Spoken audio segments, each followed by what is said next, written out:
प्रीक्तस्तुषारैर्गिरिनिर्झराणाम् अनोकः कम्पितपुष्पगन्धी।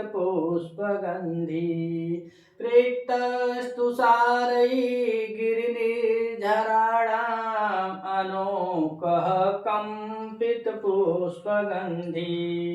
तमात्पक्वान्तं तमनात्पात्रं तमात्पक्वान्तं मनात्पात्रम् आचार्यपूतं पवनशिसेवे। आचार्यपूतं पवनशिसेवे। इसके पूर्व श्लोक में हम लोगों ने देखा कि वन देवताएं राजा के जस का गान कर रही हैं और कैसी मधुर ध्वनि आ रही थी। तो कीचक के द्वारा वह हवा से भरे हुए छिद्र जब भर जाते हैं तो कीचक के द्वारा मधुर ध्वनि जो बांसुरी के कार्य को संपादित करते हुए बहुत सुंदर गान कर रहे थे, जिसको राजा ने स्वयं से सुना। अब यहाँ पे कह रहे हैं कि पवन सी सेवे, जो पवन है उसने क्या किया, तो पवन सेवा कर रहा है, पवन उनका सम्मान कर रहा है। तो हवाओं के द्वारा बता रहे हैं, ऐसा वर्णन किया गया है कि जैसे हवा अब सेवा कर रही है, जो पवन है वह सेवा कर रहे हैं। तो पवन सी सेवे हवा के द्वारा सेवित है, हवा के द्वारा सेवा किया गया है। तो कैसी हवा है उसके बारे में बताया जाएगा और उसके बाद तम माने राजा दिलीप के बारे में बताया जाएगा कि वह तम कैसे हैं और हवा कैसे हैं। तो आइए हम पहले हवा के बारे में देख रहे हैं, कुछ वन में हवा कैसे चल रही है। तो कह रहे हैं प्रेक्तस्तुषारे गिरि निर्झराणाम। न तो गिरि माने क्या होता है, पर्वत होता है, निर्झरा माने झरना होता है, और तुषारे माने आर्द्र कहा जाए, यहाँ आर्द्र कहा जाए जिसमें आर्द्रता से युक्त है। तो कह रहे हैं कि जो पर्वत है और पर्वतों में जो झरने हैं, झरनों की आर्द्रता से युक्त और थोड़े छोटे छोटे जो जलकण हैं, ऐसी हवा चले, ऐसा कौन है, तो पवन है। ऐसा पवन के द्वारा सेवा किया जा रहा है। तो तुषारे गिरि निर्झराणाम, पर्वत के झरनों से जब वो चराने गए हैं, गाय को लेकर चराने निकले हैं, वन है, जंगल है, तो उसमें पर्वत भी है और पर्वतों में झरना प्रवाहित होता है। तो झरना प्रवाहित हो रहा है तो वहां की हवाएं चलती हैं। जब हवा चलती है तो वह क्या कर रहे हैं, झरने से स्पर्श कर रही है, और झरने से स्पर्श करने के कारण वह कैसे है, तो कौन प्रेक्त माने युक्त तुषार है। तुषार माने उसमें आर्द्रता से युक्त हो गया है, आर्द्रता युक्त हो गया अर्थात वह नमी ले लिया है, और तुषारे मतलब छोटे छोटे जलकण है। ऐसी हवा से पवन सी सेवे, ऐसी हवा से सेवा किया जा रहा है। तो तुषारे गिरि निर्झराणाम अर्थात पर्वत है और पर्वत में जो झरने हैं, झरने से जो हवा स्पर्श कर रही है उसके छोटे छोटे कणों को लेकर के हवा से इनका मतलब राजा दिलीप का सेवा किया जा रहा है। फिर बताए कि और कैसी हवा है, तो कह रहे कि अनोहक, अनोकह, अनोकह माने वृक्ष होता है, अनोकह कंपित यानी वृक्षों के द्वारा कंपित माने हिलाए गए, पुष्प गंधी यानी पुष्पों के गंध से युक्त पवनों के द्वारा सेवा किया गया। तो यहाँ पे हवा के बारे में बता रहे हैं कि हवा कैसी होनी चाहिए। तो हवा मतलब बहुत आर्द्रता से युक्त हो, सुगंधित हो और मंद मंद बहती हो, ऐसी हवा के बारे में बता रहे हैं। जैसे आज के जमाने में लोग एसी रखते हैं, फ्रिज रखते हैं, तो एसी जो होती है मंद मंद ही चलती है और हल्का हल्का ठंडा करते करते तो ठंडा हवा देती है। तो यहाँ पे बता दिए पहले कि गिरि निर्झराणाम आने की से क्या हो रहा है, तो यहाँ पे जो वायु है कैसे है, आर्द्र है। वायु कैसे है, आर्द्र मतलब पूरा ठंडा है, क्या है इसमें जलकण युक्त हो गए हैं। और अनोकह यानी वृक्ष, अनोकह कंपित, अनोकह कंपित से यानी वायु जो है मंद मंद बड़े ज्यादा यहाँ पे तेज नहीं है, यहाँ पे पूरा यानी तूफान के तरह हर हर चले हवा, ऐसी हवा नहीं है, मंद मंद चल रही है कि अनोखा कंपित, वृक्षों के द्वारा हिलाए गए। और यहाँ पे कह रहे हैं पुष्प गंधी यानी कि सुगंधित है। हवा का तीनों विशेषण कवि कालिदास जी ने बहुत अच्छे ढंग से इसमें बता दिया कि कैसी है, तो सुगंधित है। तो सुगंधित हवा भी चल रही है और ठंडी भी है और मंद मंद चल रही है। ऐसी हवा के द्वारा पवन सी सेवे, हवा ने सेवा किया किसका, तो राजा का। तो कहे कि प्रीतः तुषारे गिरि निर्झराणाम अर्थात जो गिरि माने पर्वत के झरनों झरनों से युक्त हुई, या इसे तो इसका अर्थ होता है एकदम सना हुआ, एकदम लिपटा हुआ, युक्त करे ना, पूरा सना हुआ, लिपट करके तुषारे माने जो ठंडा है, जो ठंडे जलकणों से युक्त जो है वह पवन है। और उसके बाद बताए कि अनोखा कंपित पुष्पगंधी, अर्थात वृक्षों के द्वारा कंपित किए हिलाए गए और पुष्पगंधी पुष्पों से युक्त यह हवा है।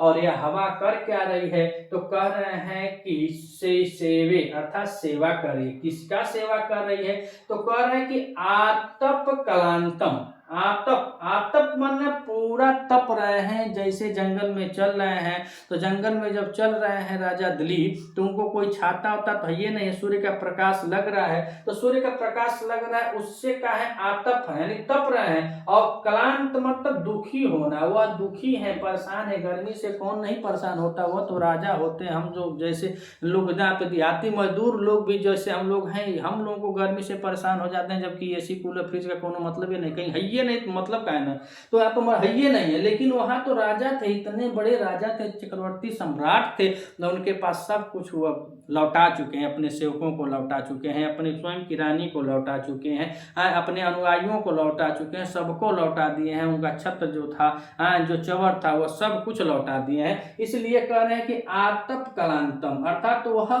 सूर्य के ताप से क्या हो रहे हैं, दुखित हो रहे हैं, तप रहे हैं, तो दुखी हो रहे हैं। और यहाँ पे कह रहे हैं अनाथ पत्रम, अर्थात उनके पास कोई छत्र छाया भी नहीं है, कोई छाता वाता भी नहीं रखे, चवर भी नहीं रखे, वह सब पहले ही लौटा दिए। अगर यह राजा होकर आते तो पूरा इनका पूरा छाता वाता होता। अगर देखे नहीं होंगे तो महाभारत में जब जितने महारथी आते हैं, सब उनके रथों पर छाता नियर होता है, सब छाता होता है, उसके बाद उसमें वो बैठते हैं। लेकिन यह कह रहे हैं कि अनाथ पत्रम, आत पत्रम होता तो छाता होता, लेकिन कह रहे हैं कि अनाथ पत्रम, अर्थात उनके पास छाता भी नहीं है और ताप से बहुत दुखी हैं। और कैसे हैं, तो कह रहे हैं कि आचार पूतम, अर्थात सदाचार से निर्मित है, शिष्टाचार जिनके अंदर कूट कूट के भरा हुआ है, सदाचार से पूर्ण है। ऐसे तम, ऐसे राजा दिलीप, सम्राट जो दिलीप है, चक्रवर्ती सम्राट जो दिलीप है, ऐसे राजा दिलीप का पवन सी सेवे, हवा सेवा करता है। अब यह कवि कालिदास जी कह रहे हैं कि वन देवता है वो अपना काम कर चुके हैं, चिड़िया जो है वो मधुर गान करके इनका स्वागत कर चुकी हैं, जो पुष्प हैं, वनस्पतियां हैं, वह समझ जाइए कि जैसे पौर कन्या लावा को छिड़क कर मंगल कार्य करते हैं, उसी प्रकार से वह पुष्पों को छिड़क इनके ऊपर कार्य कर चुके हैं, सब इनका स्वागत करते हुए। अब पवन की जब बारी आई तो हवा के बारे में बताया कि तब माने उस, अर्थात महाराज दिलीप, और दिलीप कैसे हैं, तो कहें आचार्य पूतम है, आताप कलांतम है, अनाथ पत्रम, यह तीन विशेषण जो है वह तम का है, तम से बोध हो रहा है दिलीप का। जो राजा दिलीप है वह कैसे हैं, तो आचार्य पूतम अर्थात सदाचारी है, सभ्यता है, शिष्टाचारी है, हर चीज से परिपूर्ण है। और आतप कलांत, अर्थात तब सूर्य भगवान की गर्मी से यानी सूर्य के ताप से तपित तो वह दुखी है। और कह अनाथ पत्रम, उनके पास कोई भी छाता वगैरह नहीं, न उनका छत्र है, न चवर है, न अनुयायी है, सबको वह लौटा करके गौ के सेवा में लगे हुए। ऐसे राजा दिलीप की पवन सी सेवा, वह हवा सेवा करती है। वह हवा कैसी है, ऐसे राजा दिलीप की वह हवा जो है वह सेवा करती है। और हवा के बारे में बताए कि प्रीतः तुषारे गिरि निर्झराणाम, तुषारे माने आद्र, जल कण से युक्त, गिरि माने पर्वतों के, निर्झरा माने झरनों से वह हवा है तो वह ठंडी है। कैसी हवा है, तो ठंडी हवा है। और कह रहे अनोखः कंपित पुष्पगंधी, अर्थात वृक्षों के द्वारा, कंपित माने हिलाए गए, और पुष्पगंधी वृक्षों के द्वारा हिलाए गए, तो मंद मंद गति से हवा चल रही है, ये ना कि बहुत जोर से एकदम झंझापात हवा नहीं चल रही है। वृक्ष जैसे हिलते डुलते हैं, धीरे धीरे वहां से हवा का अनुगमन हो रहा है, तो ऐसे ही मंद गति से हवा है, यानी मंद मंद गति से हवा चल रही है। और पुष्पगंध यानी पुष्पों के गंध से युक्त पवन, ऐसा यह पवन, यानी यह सब पवन का विशेषण है। और दो लाइन में राजा का विशेषण है कि जो आताप कलांतम है, अतप कलांतम है, और अनाथ पत्रम है, यह दो, और आचार पूतम अर्थात जो गर्मी से पीड़ित हैं, दुखी हैं, तो जिसके पास छत्र छाया नहीं है, सदाचार से युक्त राजा दिलीप का पवन सी सेवे, पवन ने उनका सेवा किया। और पवन कैसी है, तो कहने की आर्द्रता से युक्त है, पर्वत के झरनों से युक्त होकर के ठंडी हवा है, और अनोख कंपित अर्थात वृक्षों के द्वारा हिलाए गए सुगंधित हवा है। और ऐसी हवा के द्वारा राजा दिलीप का सेवा किया जाता है।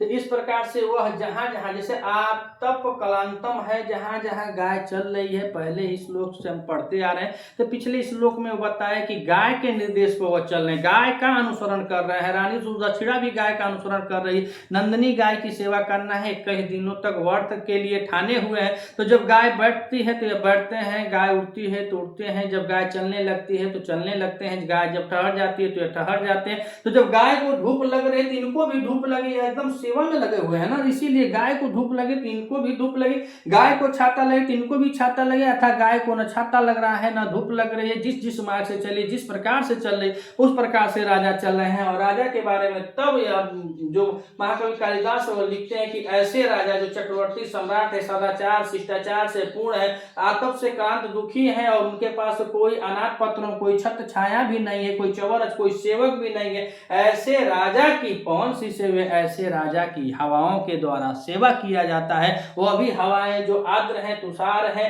जो गिरि निर्झराणाम है, उससे निकल करके और सुगंधित भी है, और मंद मंद गति से चलने वाली ऐसे हवाओं के द्वारा सेवा किया जा रहा है। किसका? गौ नंदिनी का सेवा राजा कर रहे हैं, और राजा की सेवा कौन कर रहे हैं? तो बता रहे हैं कौन सी सेवा, हवा के द्वारा कर रहे हैं। 21 दिन यह इनकी सेवा करते हैं। इस प्रकार से कवि कालिदास जी लिखते हैं कि 21 दिन पूरा जी जान से सेवा कर रहे हैं। अर्थात हमारे टीजीटी के सिलेबस में यह नया लगा हुआ है, तो हमको सीख दे रहा है कि अगर आपको एक सीट अपना पक्की करना है तो जितना समय मिला, जितने दिन का समय मिला है, पूरे जी जान से, तन मन धन से लग जाना है। उसके बाद तो नसीब बाद में देखा जाएगा। पहले अपना कर्म करते हैं, फल की चिंता बाद में किया जाएगा। और फल की चिंता क्या करना है, जो भगवान बताते हैं कि तुम फल की चिंता मत करो, अपने कर्म पर ही ध्यान दो। हमको अपने कर्म पर ही ध्यान देना है। जितना शेष बचा हुआ, जितने शेष दिन है, उस पर एकदम जुट जाना है। बस एक एक सीट पक्की करना है, मात्र एक सीट पक्की करना है। हम भी बस राजा दिलीप की तरह इतना सेवा करें टीजीटी के एक पद के लिए